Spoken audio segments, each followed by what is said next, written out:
counties on this call have a lot of row crops in their county and farmers, and there are in fact some farming representatives on the call, which we hope will get a chance to hear from you in a maybe sort of a more free-flowing discussion. But what we wanted to do this morning is have Robbie quickly go over the ways in which communities can support internet service provider applications for Connect Illinois Round 4. Then we're going to, I think, Reid, we are then going to ask people who might be in the farming community to speak up, talk a little bit about how technology is increasingly important from a precision ag and other operational perspective.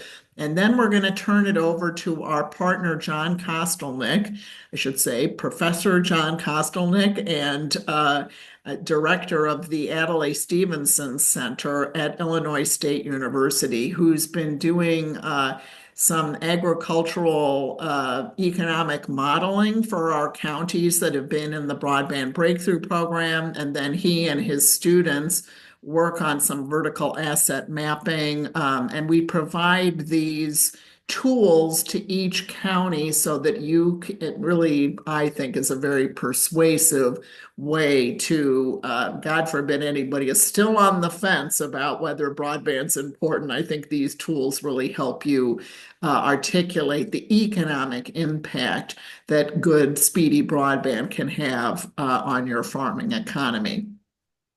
If I have Hillary or Lingling on the call, if not, we'll push them a little bit further on the agenda just to talk about the deadlines. And either of you there, I don't see you. Which case, oh, Lingling. Let's see. Are you there to just give the communities a sense of the deadlines for the IDEC? Yeah. Yes, exactly. Yeah, absolutely. Give me one moment to pull it up. And in the meantime, quick update or a quick introduction. My name is Ling Liu. I am a community engagement manager with the Illinois Office of Broadband. I wasn't able to attend the very first meeting due to traveling, but I am here as a point of contact and support for Pike County specifically. And Jamie and I have already met a few weeks ago, so very happy to be here. Today is March 5th. Our wave one deadline for IDEC, Illinois Digital Equity Capacity Grant, will be 5 p.m. Central Time on March 20th, which is a Thursday. We, excuse me, we just added another open office hour that week on March 18th, in case there are last minute folks trying to get their questions answered and put in their application. It will be 10 a.m. excuse me, 10 a.m. to 11 a.m. on Tuesday, March 18th. That will likely be the last open office hours for wave one. Wave two deadline, I need to pull it up. Your wonderful colleague has put it in as May 8th, 5 p.m. Thank you, Alicia. Awesome. Thank you so much, Alicia. And Alicia, do you have the deadline for early review for wave two by chance? Yes, good morning, everyone. Early review is April 18th, and you'll have an opportunity to submit your application for a quick review. And the final deadline for that wave two is May 8th at 5 p.m. Thank you. That's great. So we're going to have a session later to really go in depth on this. But this is a grant opportunity that is part of the Digital Equity Act funding that is coming to the state of Illinois. This is part of the larger IIJA, or Infrastructure Investment and Jobs Act funding, that is coming from NTIA to every state and territory. And this is basically your non-infrastructure funding. So we'll get into, as I said, Grace Tepper from the Benton staff, and Alicia, and one more, Anita. Am I Yeah, right? Yes. that's right. Are going to be talking about that in week 5, which is the week after next. So that gives you still some opportunity to hear about the program and get into that, and then either hit wave 1 or wave 2 deadline. I think Reid has some housekeeping issues to quickly talk about, and then we'll turn it over to you, Robbie. Thank you. Yep, I'll be very brief. So you will have received on yesterday the pre-meeting email, and we announced the scheduling link for situational assessment meetings that will take the place of our Wednesday webinar on next week. So we will not meet in this format all together on Wednesday at 9 a.m. We will individually schedule meetings with each county to present maps and go through the providers in your area and just get more of an in-depth sense of the broadband situation in each of your counties. I'll put that scheduling link again in the chat and then in the follow-up email. And if you have any issues with scheduling, just contact me if none of the times on that link work for you, and we'll find a time outside of the window. They start on next Tuesday, and we have availability through next week and then the following week after that. So again, yeah, if you have problems with scheduling, just let me know and we'll work something out. Nancy will send a cancellation of next week's meeting along with the meetings on April 2nd, 9th, and 16th. So weeks 7, 8, and 9 in the program. We also will not have this format of a webinar. Those will be reserved for your teams to meet with ISPs and do more of the survey outreach if there is survey outreach to be done, and do the actual work of working with ISPs as the BEAD deadline approaches. With that, I think it covers it. Nancy dropped her survey update in the chat. Thanks for that, Nancy. 4 of 8 counties have launched. Pike, Montgomery, Fulton, McHenry, and Lake launches today. So well done to you folks, and we're excited for the remaining 3 to launch shortly. I think it's 5 of 7, so we're waiting on 2. 4 of 7. Yes, because 5 of 7. Right, and if Lake launches today, so sorry to point out the 2 stragglers, guys. I think if you're having issues, please get in touch with Nancy or Reid privately, and we can certainly help move things along for you. Okay, with that, Robbie, it's over to you, and thanks so much for being here, Robbie. Absolutely. Do you need screen share? There he goes. I think I have it. Yes, thank you. Interesting. Can people see my full screen? Yes. And it's switching to the next slide? Yes. It's always something new, I feel like, whenever we present. Okay.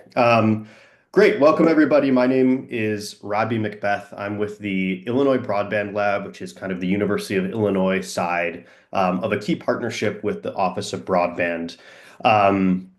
I'm very happy to be speaking on this issue, this BEAD, evidence of community support and understanding local coordination.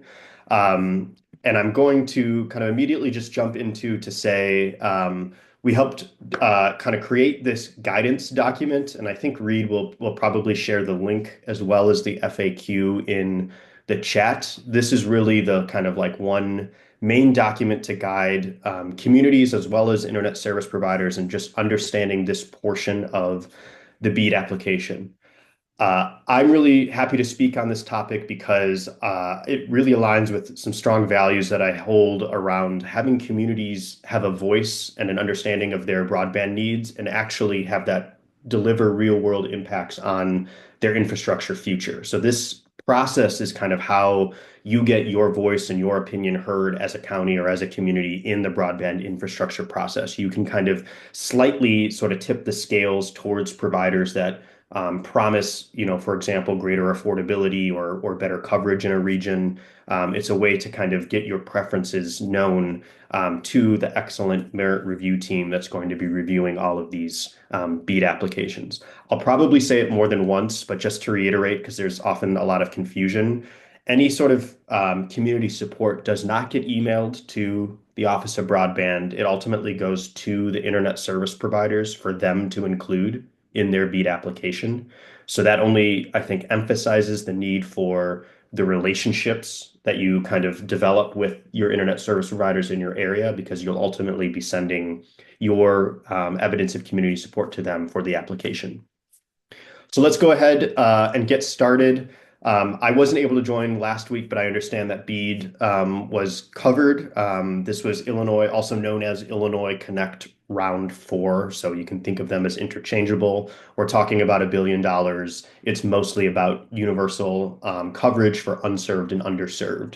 So I think visually to kind of understand that, if you look at this slightly squashed map of Illinois, BEAD is targeting those pink and blue areas, those broadband serviceable locations that are underserved or unserved, which I'm sure will hear a lot more of. And as you dive into the maps with Reid Consulting Group, you'll kind of understand.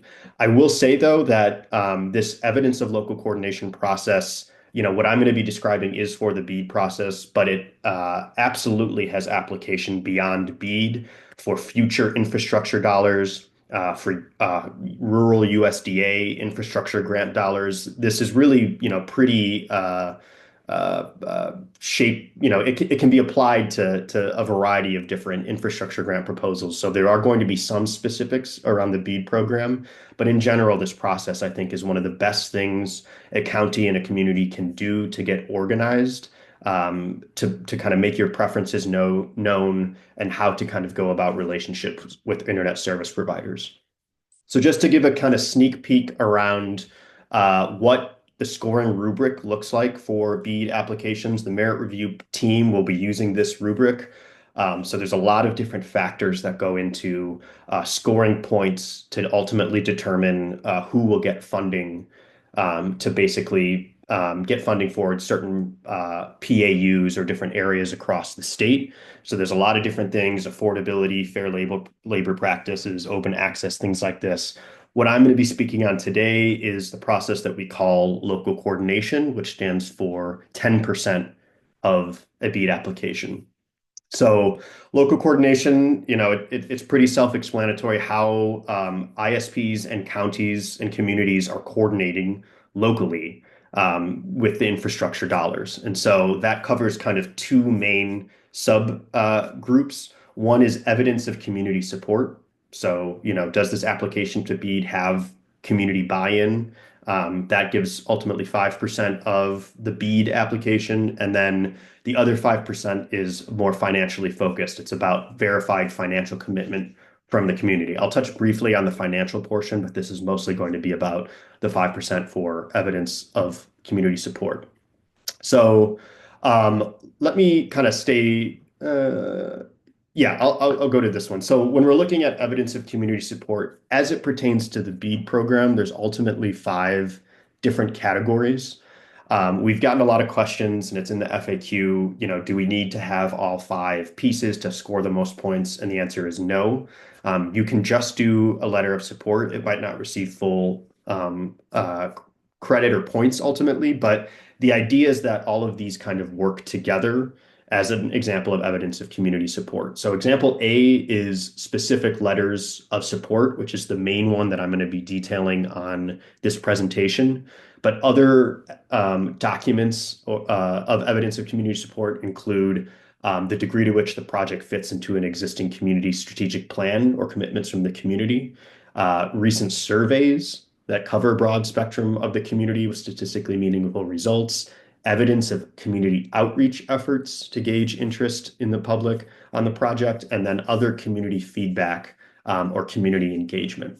So one of the best things of the Broadband Breakthrough Program is the fact that you basically get all of these different examples of evidence of community support by going through this program. That ends up producing very strong letters of support as well as the other accompanying evidence for different infrastructure applications. And we have seen the real world value of this in the state of Illinois. Several counties, I don't have the statistics immediately in front of me, and Adrienne, you can jump in if you have it, but several counties have gone through the Broadband Breakthrough Program, developed community plans, have the survey data, and they use all of that to submit to an ISP that they prefer, that has a strong plan that aligns with their goals. They cite that in the letter of support, and that's really kind of the best thing that I think a merit reviewer can look for. So really, this program is setting you all up to kind of get all of those evidences of community support, to have strong letters of support for these projects. Let's see if there's anything else I want to say. So, Robbie, I could get very specific. We had Sure. 11 communities go in on 8 applications for Connect Illinois 3, which is the funding round that closed relatively recently. It was $171 million gathered for these 11, as I said, 8 applications, but 11 communities have gone through the program to the tune of $171 million. So that is a very concrete example of having gone through this program and in its various iterations and having real world impact. Excellent. So yeah, I hope that's an enticing figure. It's very real. I think that's, again, one of the strongest benefits and values of this Broadband Breakthrough Program is just getting you all organized in a position that you can do this. I'll add that BEAD and infrastructure programs are one channel of this work.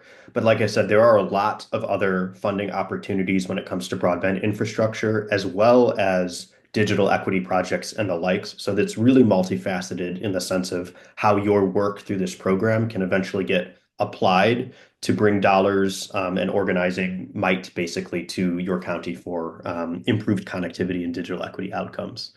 So this presentation is ultimately a very condensed version from a presentation that we gave as part of the BEAD webinar series. And so if you are very interested in learning the kind of finer details of particularly the BEAD evidence of community support process, we have those webinar slides and recordings available. It's from December 18th when that was ultimately delivered. So to continue with this presentation, just to kind of quickly talk about letters of support, which is letter A in this one. That's kind of the most obvious one that I think a lot of counties are familiar with as a particular evidence.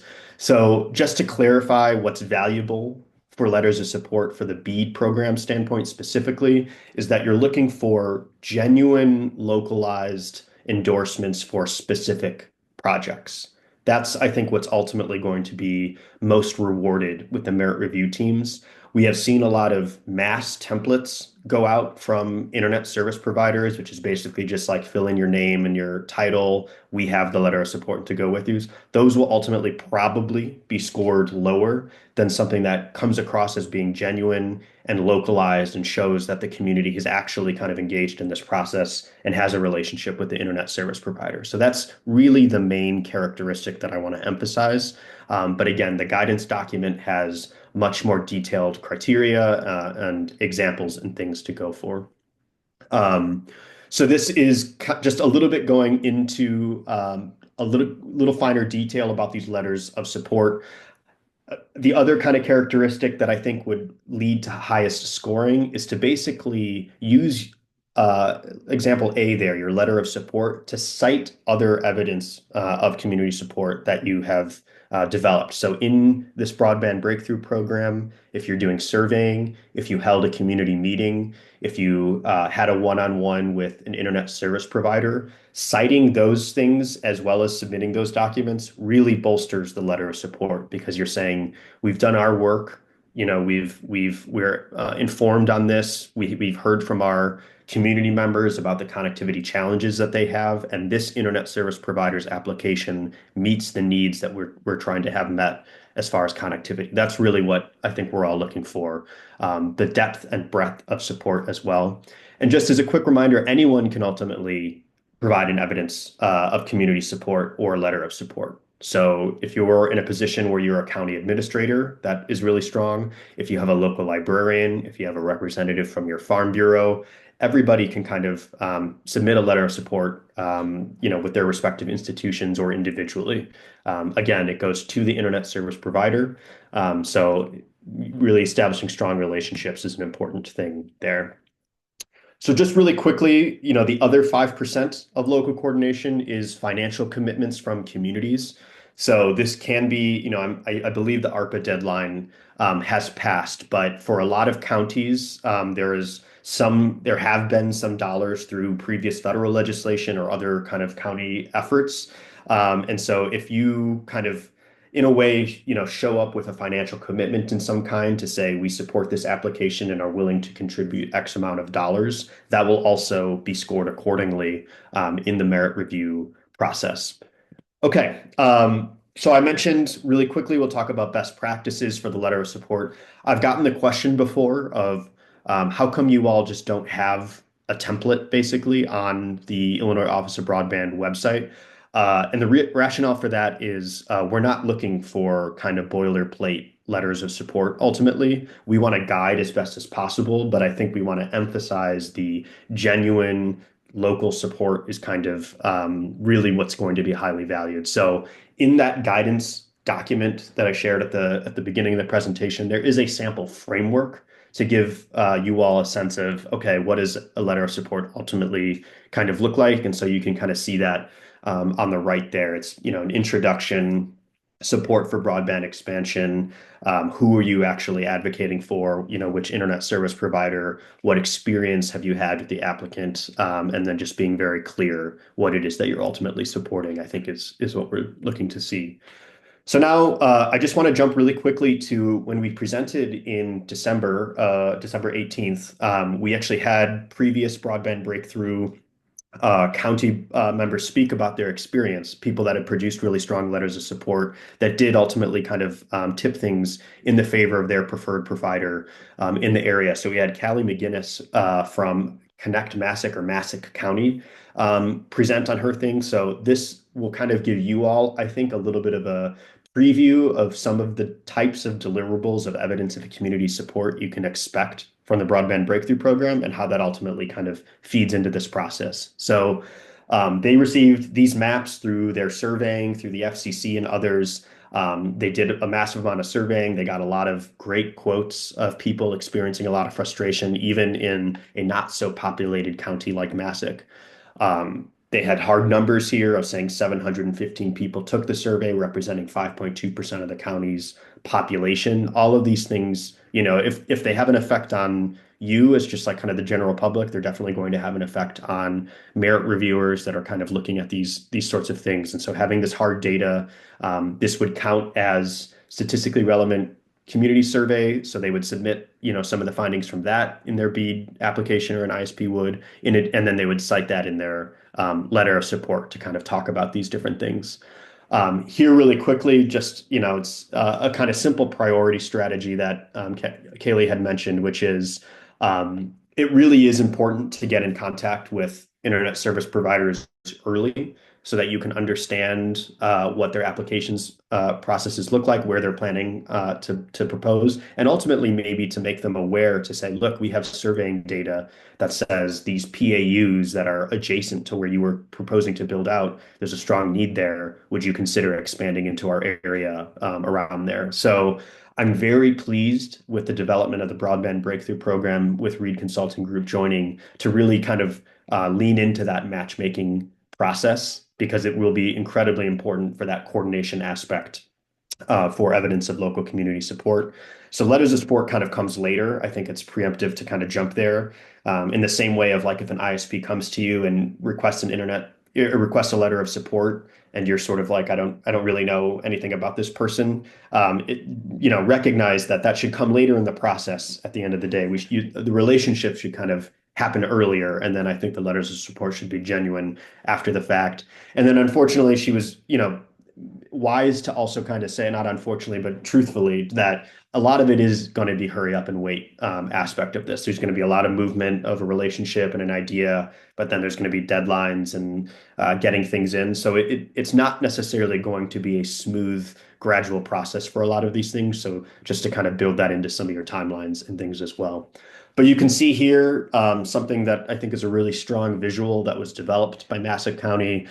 You can kind of see the different census tracts and then the BEAD eligible hex bins. You can see what was RDOF eligible. All of this, I think, will make more sense to you all when Reid Consulting Groups comes in and provides similar type maps for your regions. But it just allows people to kind of understand in a very quick way where are some areas that are the need is very strong, how it can be clustered and that sort of thing. And that ultimately really, I think, greases the wheels with a lot of internet service providers so that, you're all kind of speaking the same language on high priority areas in your community.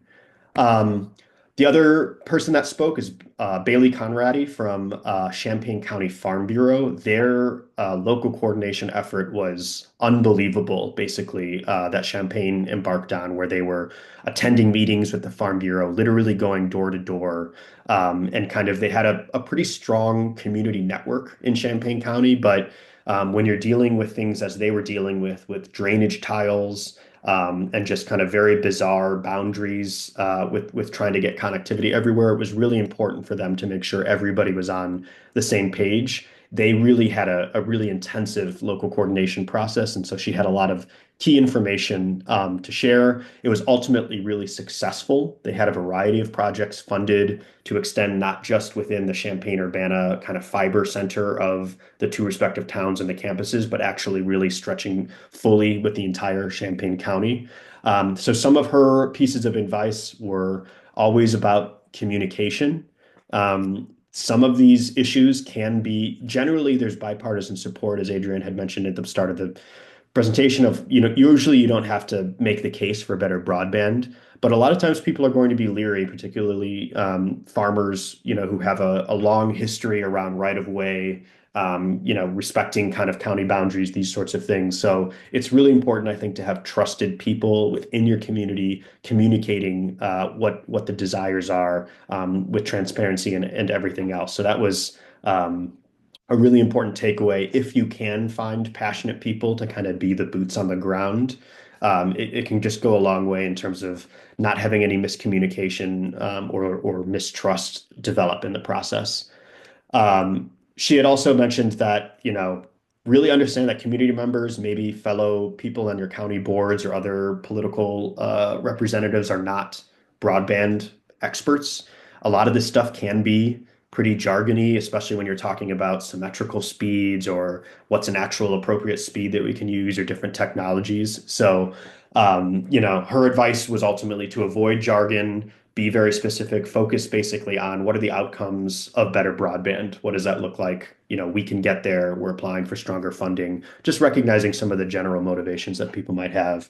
And then another element that she said, where this presentation is heavy on letters of support, but she had also said there's a lot of things that counties can do when you're talking about relationships with internet service providers outside of just saying, yes, we support your application, which is things like waiving permit fees, easements with landowners, drainage district contracts. So depending on your kind of capacity as a county, these are things that counties can bring to the table with internet service providers to help kind of make a strong relationship.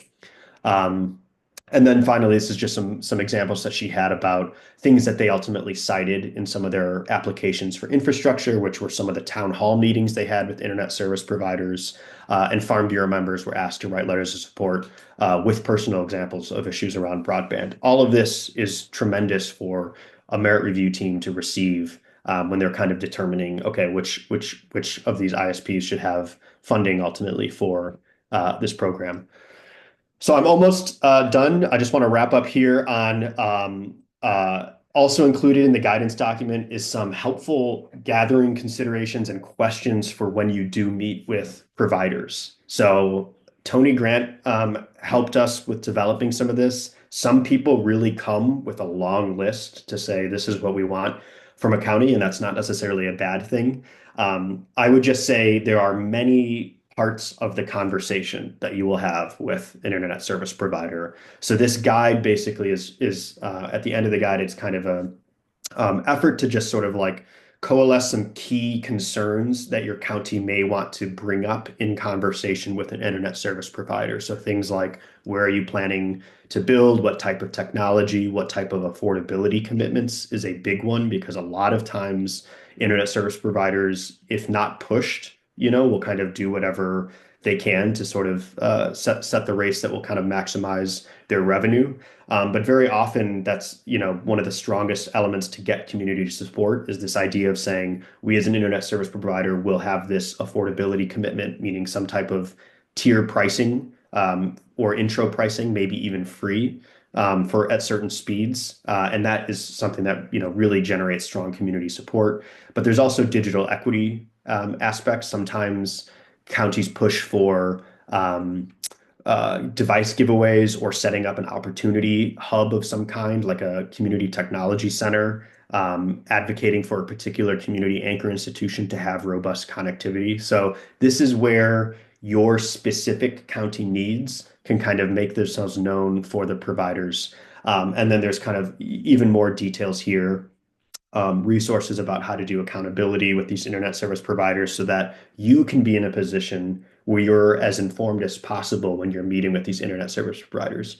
And like I said, it's excellent to have the Reid Consulting Group to kind of be there to guide you along the way. So that ultimately concludes this presentation. If you want further detail, you can email me, but really everything is kind of contained in that local coordination guidance document and the FAQ. But there are many, many more resources around the BEAD program if you have further questions. So thank you, everybody, for letting me speak. And I'm happy to answer questions in the chat if need be, or at the conclusion of other presentations. Thank you, Robbie. That was terrific. And again, this team has worked incredibly hard to make it easy for you all. And I think this resource document is a really good one. So I'm going to turn it over to Reid. We're going to pick on just a couple of people. I want to keep this brief because I want to make sure John Kostelnick has a good amount of time to give his presentation. But Reid, go ahead and let's see if we can engender at least a couple of people to talk about the importance of broadband to farming. Yeah, thanks. So this program was born out of attention to the farming community in relation to getting better broadband. So we want to open it up. If there are Farm Bureau representatives on the call, I know there are, I think, from 4 counties. I have Pike, Marshall, Fulton, and Montgomery on their applications, all listed Farm Bureau representatives. So if any of you are on the call this morning, would love to hear from you briefly just about why broadband expansion is important to you as a Farm Bureau at the Farm Bureau level, or even if there are just people involved in agriculture as farmers or in other parts of their lives, not necessarily from the Farm Bureau, we'd love to hear you as well. So if anyone would like to speak up, that would be great to hear some, personal anecdotes about why expansion is important. So I'm going to speak up on behalf of our Farm Bureau representative because she has a meeting, which I don't know, the other Farm Bureau reps might be there. Sure. But she wanted to make sure that it was mentioned. Let me see here. The broadband internet is very important, especially with all of the technology, the tractors and equipment used. Farmers are also handling commodity trades and making marketing decisions online. Education and safety intersect with internet access. Those were her thoughts. Thanks, Jamie. Yeah, and that's great. I think the pricing thing is one that we talk a lot about, and John will talk about the importance of ag tech utilizing broadband, but the farm office, obviously, also you're making all of these price-oriented decisions where a good connection is vital. Right. Yeah, thanks. Heather, I see your hand raised, and I'm glad you're here. Yes, I didn't have an opportunity. We talked about maybe doing a more formal presentation, but I think the quotes from the Farm Bureau manager kind of give that high level overview. But what is on the cusp in terms of our need for even more advanced compute capabilities, whether it's edge compute and the ability to deal with the amount of data from a field. I've heard it said that a 40-acre cornfield has more data than the entire Library of Congress. And when we start breaking that down on a per plant basis, which is ultimately where we need to be, the opportunity just in the data alone, let alone applying real time, whether that's video or sensors, in-field sensors, or over-the-top LiDAR, and the ability to then generate AI type solutions on the go in real time just requires so much more compute power than what we can deliver. And I guess my cautionary concern is that there are many farmers right now who I'm talking to across the country, not just in Illinois, who have found success with Starlink. And I know we probably shouldn't name specific providers, but that's kind of the game in town that is delivering to a rural area where people are seeing leaps in terms of their download capability. So an ability to stream, for example, for entertainment.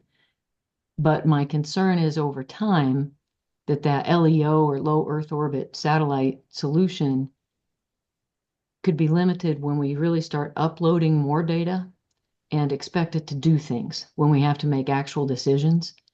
And the idea of more people, players, businesses, retailers online all at the same time. Think of it like an interstate. And we see it here in Illinois, whether you're I-57 or I-55, there are times when you're on these certain stretches of road where it really needs to be about a 4-lane road. But that investment's not going to be made. So you're stuck with a 2-lane road, which does impact safety and impact reliability and productivity and everything else. So I think it's important for all of us to keep in mind that it's not just about what our needs have been yesterday. It's about where we need to be in the future to, some people would say, do more with less, like the environmental sustainability mantra. But it's also an economic imperative that we are able to make really good decisions with enhanced analysis, because there are so many million data points to consider. So I hope I could go deeper. I was thinking I'll try to find a presentation I developed. It's like a video that people could run in the background at their computer if they want, delivered it for the Federal Communication Commission. That'd be great. Yeah. Yeah, Too it much. really would be. And I want to say, guys, we are so lucky to have Heather Hampton Nodal here because she has been on the FCC Precision Ag Task Force, I believe, Heather, since 2019. Am I right about that? Yes, that's when I was appointed by the commission, and then I led 2 different working groups accelerating broadband deployment for rural America. So a lot of the recommendations that are in BEAD came, were written in that kind of document, those recommendations. And then I also led the connectivity needs working group. So had the chance to visit, well, not only visit, but work alongside the innovators in this space who are trying to look at every possible avenue, whether it's CBRS, other spectrum changes, the LEO direct to device solutions, because ultimately farmers, we're making decisions right here in the palm of our hand. Yep, that's exactly right. And it needs to Thank you so travel with much. us. Yeah, let me say, I feel like we could give a whole session to Heather. We don't have the time, unfortunately, but what you've said, Heather, really dovetails very nicely into now what John Kostelnick is going to talk about. Because as you pointed out, this is about not just download, but upload speed. This is not just about fiber, but about cellular or other wireless connectivity, which is what's used in the fields. And so specifically a piece of research that John's going to talk to really maps out the county's vertical assets to help you with that. So John, I'm going to turn this over to you. I do want to just say we normally end at 11, but we can go a little bit beyond because I do want to make sure there are people who want to ask questions are able to do that. But John has been I was going to say the two Johns, but right now we have John Kastelnick has been our partner all through the Broadband Breakthrough Program, and I think his data has proved very, very useful to our communities. Over to you, John. Thanks very much, Adrian. Can everybody hear me okay? Yes. Okay, okay, very good. Thank you. It's always our pleasure to participate and to be involved in Broadband Breakthrough, and we're always glad to take some of the work we're doing here at Illinois State University and to share it with all of you, and in hopes that it's valuable. As Adrian mentioned, I want to acknowledge my colleague, the other John, Jonathan Thane, and then also some other partners. The work I'm presenting truly it's a brain trust of a lot of contributions and support from many, including the Illinois Innovation Network, our partners at Benton, our partners at the Illinois Soy Association, and then I've got some students here, Bryce, Kyle, and Viviana at ISU, who are working now on some of these maps that I'm going to show you that we will provide to each of you, all the counties. And my apologies to some of you have heard this spiel many times, so thank you for sitting in on another session here. So I do GIS and mapping. That's what I do here at ISU. And as you all know, maps can be very powerful in the broadband space for advocating for broadband, broadband planning, and many other purposes. And what you'll see throughout the Broadband Breakthrough as you're getting through from Reid Consulting and others, you'll see lots of maps. You saw some maps that Robbie showed. And I'm going to talk about two specific types of maps that we've been working on here at ISU over the last few years. Essentially, what we're doing is creating two different types of maps. We call those Mapping Tool 1 and Mapping Tool 2, for lack of a better name, that do two maybe kind of specific tasks in the efforts for advocating for broadband expansion. So the first one here is maps that estimate future agricultural potential as a result of rural broadband expansion. So as we all know, there's a lot of gains for agriculture, precision agriculture with broadband expansion. But the question that we're trying to answer is, well, how much? How can we quantify this? And what does that look like? What do the numbers look like? So that's what we're trying to do with the first map. And then the second one there, Mapping Tool 2, is we're looking at more sort of the operational side of things and trying to look at ways that we might actually then utilize vertical assets for expanding broadband coverage. And so here, what we're trying to do is to map out what we call vertical assets in rural areas. So these are basically just tall structures. So, it's a tall house, a building, it's a grain leg, a silo, a water tower, those types of things.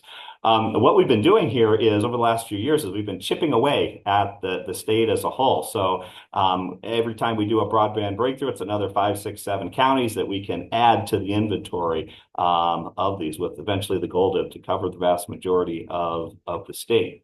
So I'll share a little bit about these tools. I'm going to show you some examples of what these look like. Again, you all will have these available for each of your counties for whatever use that you can use them for in your planning purposes. So this first tool, and what I want to do as well is I want to share a little bit about how we come up with these maps. I think that's always important, if you are using these maps to say, well, wait a minute, how'd you get those numbers? So I'll give you a little bit of the under the hood look, if you will, at how we do this. So I'll talk about the first one here, Mapping Tool 1, quantifying agricultural production. So here, what we're trying to do is come up with dollar amounts of this added economic value of agricultural production if broadband were to be expanded. So in other words, if you take a county that has some underserved or unserved areas in the rural areas, what would additional agricultural production, what could it look like if they were fully served? And if farmers fully adopted precision agriculture. So what we're doing here is we're looking specifically at corn and soybean production. So we're looking at added yields only for corn and soybeans, which obviously are the big row crops in Illinois. So as all of you know, and better than I, sort of the rationale for this is, we get good broadband coverage. that enables precision agriculture. There's some evidence that that can increase yields for different crops, and obviously that adds economic value to not only for the farmer but to the county as well, and additional other returns that are associated with this. Well, when you look at this, the whole, potential with precision agriculture, obviously there's lots of different ways we can quantify the benefits. You could obviously try to quantify reduced costs for inputs, fertilizers, and pesticides. You could try to quantify reduced labor costs. You can also, outside of the economic quantification, you can also, try to quantify the environmental benefits of, the added gain, sustainability, and things like that due to less inputs. And you can also look at increased yields. And so that's what we focus in on. We base the work here on a study that was done by a researcher for the FCC, which basically LoPiccolo, and basically what LoPiccolo did was try to quantify statistically what the gain is in yields with an increase in broadband coverage. So what does that look like for corn? What does it look like for soybeans? And there's a number of crops that LoPiccolo looks like. Cotton is another one. And so what the finding of the study is that if you could significantly increase broadband coverage, you could see the number that they came up with was a 3.6% gain in corn yields and a 3.8% gain in soybean yields. And so that's what we use. We kind of, work from there and then take a county and actually apply those statistics. So let me just fast forward to kind of the end result here. So this is one of the maps that you all will get. So we'll do this for each county. We've got a couple counties done so far and working on the rest. So here's Fulton County, and basically what you can kind of see here, we've got unserved and underserved here, two different maps. We use kind of the standard FCC definitions, looking at sort of those, download, and then as Heather mentioned too, the upload speed as well when we're determining that. We then, what you're seeing here is you see the yellow and the green. So these are areas, cropped areas with corn and soybeans for that particular growing season. So you see that in the unserved areas here, and then the underserved. Down at the bottom here, what you see is a lot of numbers. And essentially what we're doing here is for each crop, we're looking at the current number of acres of both crops in unserved and served and underserved areas. We're estimating current production, bushels per acre. And then over here, what we're doing is we're trying to estimate what future production could look like if we could take all these areas and if we could fully serve them. Okay. And so that's kind of the takeaway down here as you see some of the dollar amounts. So what we're saying here is if you use the numbers of LoPiccolo for Fulton County, we could be looking at a 4 million plus gain here in corn and a 2.7 or so million gain in soybeans. And this is per growing season. So we do that for each growing season. So let me again take you under the hood how we do this. We take broadband access maps. So this is fixed wireless availability. So we don't include Starlink and some of the others. We realize those are very technologies that have a lot of potential, but we don't factor that into the analysis. And then what you're seeing here, just a state map here, unserved, underserved, and then the served areas.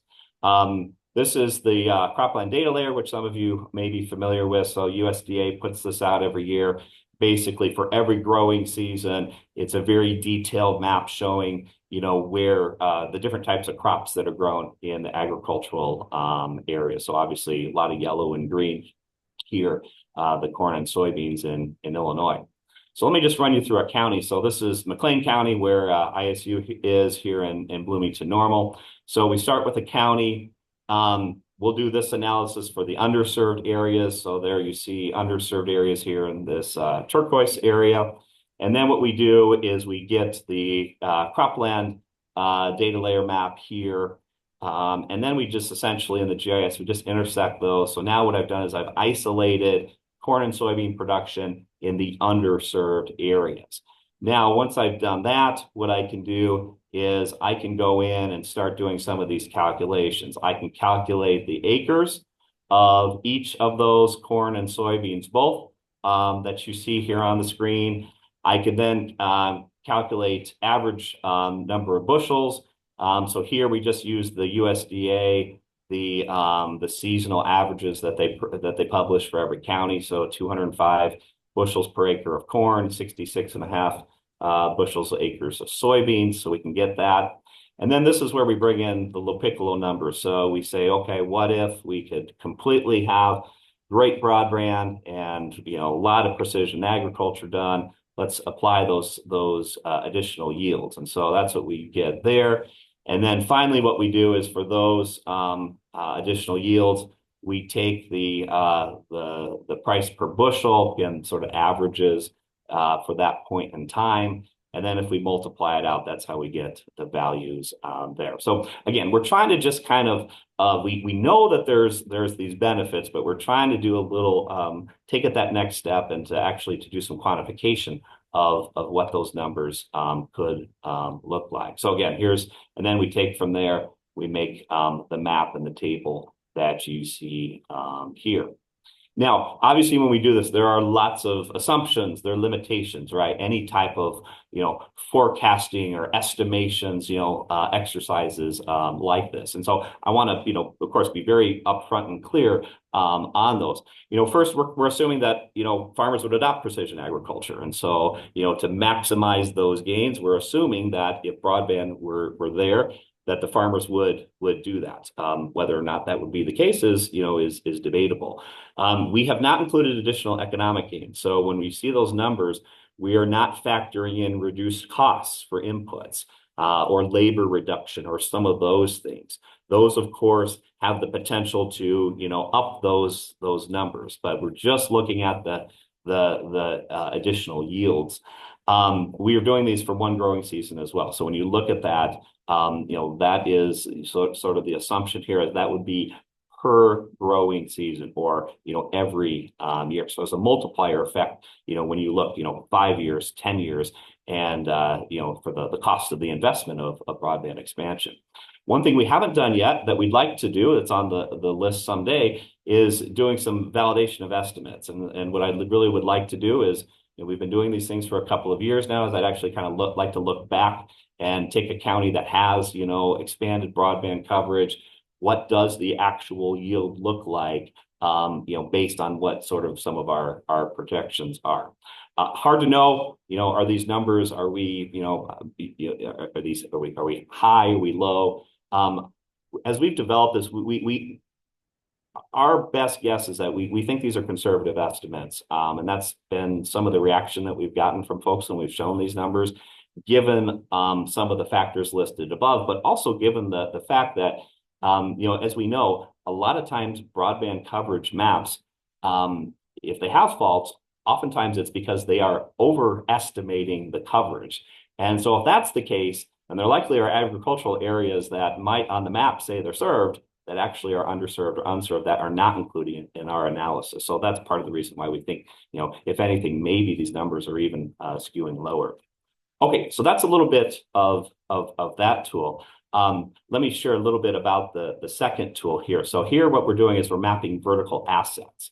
And so the idea here is we're looking for existing tall structures on the rural landscape that might be leveraged for sort of a middle mile solution. So, the idea would be, can we take these tall features and can we utilize them? Can we tie those into a wireless network to expand coverage that way?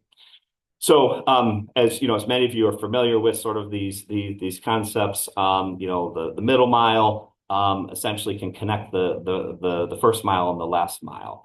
And so, to be able to do that, we need to identify these vertical assets that can serve as key assets in the infrastructure to essentially help with a fixed wireless expansion of coverage, making its way to the farm and to the field.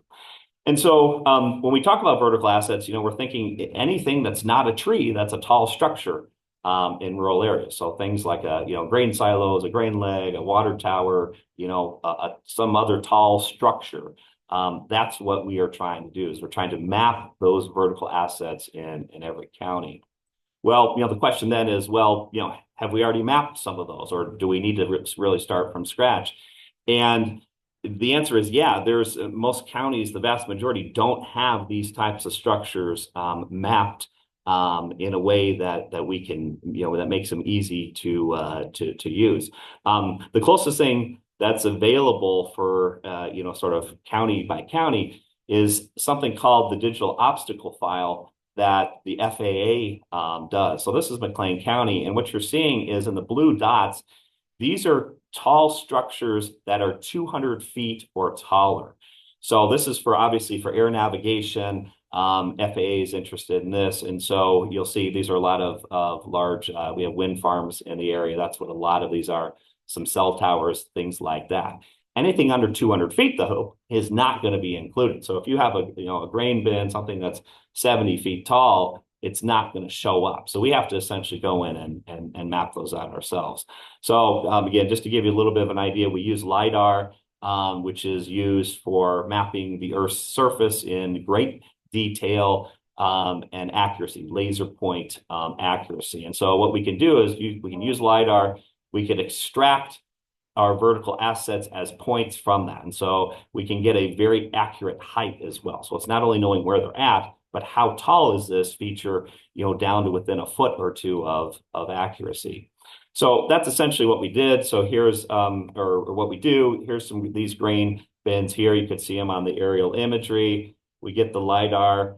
This is what's known as the surface model, which maps the 3D, everything that's on the surface. So a building, a tree, all of that. And we also then compare that to the terrain. So the terrain gets you obviously down to the bare earth. And then what we do is we do some subtractions here, and we can get very accurately the height of all of these features. And then what we can do, so you can kind of see here, these are over 80 feet tall. And then we can map these out as individual points. Notice here, we're getting rid of the trees. We obviously don't want the trees in the analysis, and the trees are just, they're kind of the pain in doing this is, filtering out, sifting out the trees as best we can. So, we can do that pretty good with imagery that we get, so we can find the forested areas and remove those out. So let me just kind of show you an example. So this again is something that each of the counties we will get to you. It's a web map that has vertical assets in your particular county. So this is Hancock County in the western part of the state. And what I'll do here is I'll bring it over the map here so you can kind of see on the screen here.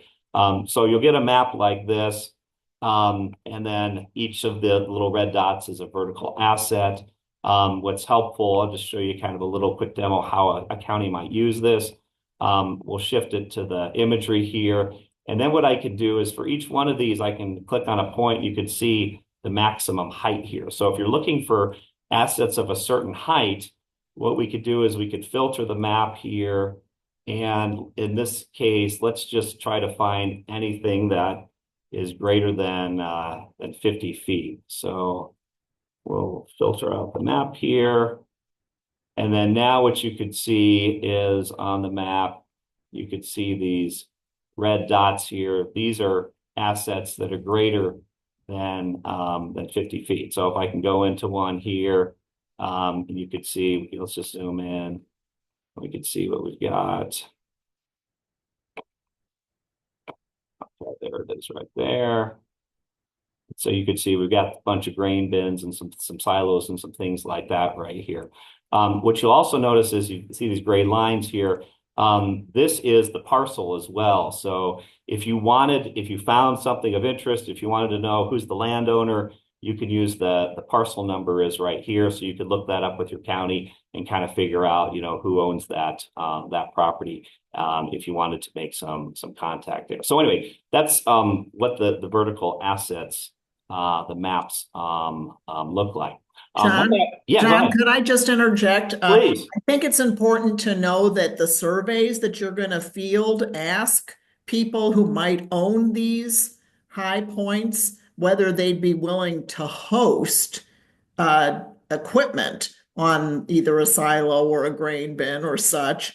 And then you can cross the survey results with what John gives you. And I think that's a very important extra feature that allows you to have conversations, more meaningful conversations. So did I get to that? Oh, is that what you're about to do? Yep. Yeah, you I introduced it jumped. I'm perfectly. sorry, We're right on John. the same wavelength here. Yeah. Yeah, as Adrienne mentioned, that's the reason I show Hancock County is because that's exactly what they did. And what you're seeing here is they included it in the survey, and they had some good results. About 2/3 of their farmers that they surveyed said that yes, they would be willing to host fixed wireless equipment on a grain leg or some sort of vertical asset. So what you're seeing, this is their map on the right here. And so you can kind of see that the greens are the ones that said yes, and the reds were the ones that said no. So as Adrienne mentioned, that's one way of kind of thinking about how you can use this map and taking survey data and potentially linking things up. Well, I wanted to just end with just a little bit on some resources that we're putting together for all of you. I will drop this in the chat, and actually, why don't I do that right now before I forget. So we've got a Google Docs or Google Drive folder for you with different resources, and you can just find it right there. We will fill in things as we move along here, but I want to just show you a little bit about what you can expect in this folder. So as we get your county maps, we will put those in here. So I've got a couple of the counties, Fulton and Marshall, we've got you done. We'll get the rest, and then we will drop those in this folder for you. We will do the same for the vertical assets. We will put those in here as well. I've got my slides here. I'll send them to Robbie as well, the ones I've been showing you. And then we've got some different reports in here also. And I just include the reports.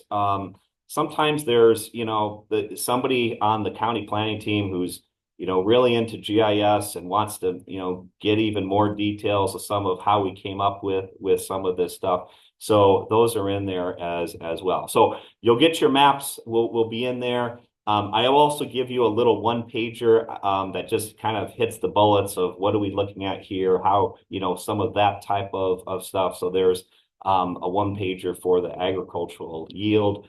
Vertical assets will go in there. You'll have this one pager again. So kind of like I was showing you how to do a filter and stuff like that. It'll have a little bit of a walkthrough on, not only the link to your county's map, but how you can use it as well. In terms of the timeline, in the next couple of weeks, I'll have all of the yield maps for all of the counties. And then the vertical asset maps, it takes us a little bit longer to kind of process all that data. So I'm working with my students on that, but we will have those for you by the end of April is the target for those. In the folder as well, there are some reports. Some of you are perhaps familiar with the Benton report about the first broadband breakthrough. There's some more discussion here about how some of the counties in that cohort use some of these maps. So as you're kind of thinking more broadly about, how do we use some of this stuff, that might be something that you might be interested in looking at as you kind of brainstorm. And then again, I put the detailed project reports here as well. This is more of, again, if you really want to get into the details of how we did some of the things there, those can be found there. But thank you very much. And I know we're tight on time, but I've got my email there. Please reach out anytime. And if you have any questions or if there's anything we can do to help support your efforts. Thank you so much, John. Such a great resource for everybody. I'm very, very excited. I can see that he already had Marshall and Fulton done. So getting into that folder, you could even start to look at the ag yields maps. I guess at this particular point, Reid, as you said, no meeting next week. Please sign up for your situational assessment. That calendar has been dropped into the chat. We have added a couple of other slots, including this Wednesday slot. So if your team is used to getting together on a Wednesday, you might want to quickly get in there and reserve that slot right away. And so just trying to motivate everybody to get that done so we could hold these individual meetings. And as we discussed, the real purpose is to hear from you about your broadband situation and to then give you Reid Consulting Group's initial assessment and also sort of have a dialogue about what all that means in terms of the next step of individual meetings, which is going to be with your broadband providers that are either in your county or adjacent to that might want to edge out into your area. So, any questions about the material? I know it's a lot. That's why we follow up with the recording and all the presentations, sort of like information overload. So I always apologize. Our one of the guys that used to work with us used to say it's drinking out of a fire hose, but it does start to make sense when you get all the assets together. So again, sort of apologize that it's a lot, but it'll, as I said, it'll start to click in as we move along. Any questions?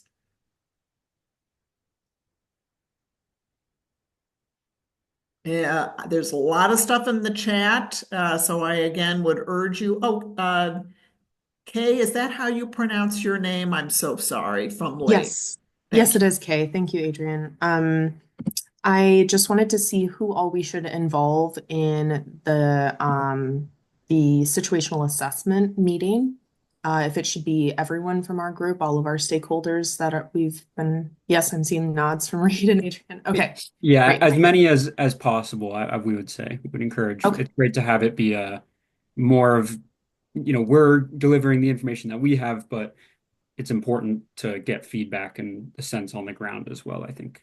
Okay, so would it be appropriate maybe for us to share that meeting information through our coalition and invite folks broadly? Would that be too much? Nope, I think Okay. that would be just fine. We've had sometimes just a couple people show up in one call. There was actually, everybody had actually physically gotten together in a room, and I think we had 12 people at one point show. And so really, guys, it's up to you. I think there's always a lot of value to having people who have real experience on the ground look at the maps and either ratify what they know personally, or they can say, oh man, that map is not correct because I'm only getting this speed or that speed. And I just think it provides a valuable opportunity. Tom, do you want to interface on that a little bit? Yeah, Kay, I think it's the more the merrier, really, because you hear me okay? No, you got to go a little louder, Tom. Not sure. And Sean, you're also muted. There we go. Does this work better? Yes, there you go. Okay. Yeah, so the more the merrier, really, in these efforts, that we're going to be providing a lot of information. Again, it's like Adrian was saying, it's kind of a fire hose sort of situation, but we can sit there and explain it so that when you look at it later, it's going to make sense to you. But we'll be doing a lot of contrasting of here's what the carriers reported to the FCC versus this is what we see in your speed tests. Here are the players that are claiming to offer services in your area. So it's really helpful to have people that are looking at it going, hey, well, I live in that area and you're right, there's no service there, even though it's claimed. Or, hey, I live in that area and a rural electric cooperative just recently went down my street. So that sort of situational analysis with a give and take back and forth with us is really, I think, the most productive way to utilize this information. Thank you, Kay, for the question. Anybody else have any questions about either today or anything that's coming up? Okay, well, listen, I want to thank everybody. I actually always learn stuff every single time that I hear. And Robbie, I thought your presentation was enormously valuable. It's not one I have heard often, so I appreciate being clued in. Of course, I have heard John's presentation, and I am so taken with his effort. And the efforts of his students and the teams at ISU. It is true that he is knocking down all of these counties in Illinois, whether it's through the grant with the Illinois Innovation Network or gosh, John, I don't know who funded this last round, but you have been able to secure funding to keep this effort going, and I'm really grateful. Thank you, Adrian. Yeah, and a shout out to the Illinois Soybean Association for their help with some of these as well, and Benton, of course, also. Yep. So it's a team effort again. Thank you all for attending. Again, super appreciate everybody being here, and we will see you individually over the next couple of weeks. And then we'll be back on which date? 19th. 19th to hear Gigi Sohn. And I want to talk about just a little bit about how exciting it is that she will be here to present some content for you all. Gigi is a national broadband advocate. She's also a Benton senior fellow and public advocate. So we've worked with Gigi a long time.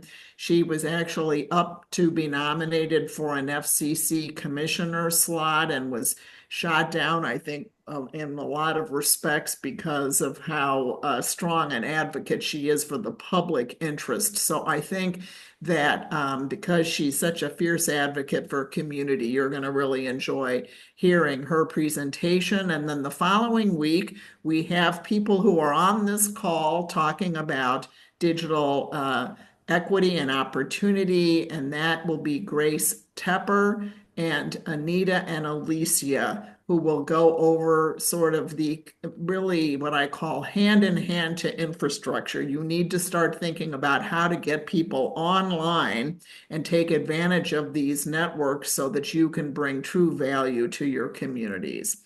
So thanks everybody for sticking with us, a little bit of extra time, and we'll see you individually, as I said, over the next couple of weeks.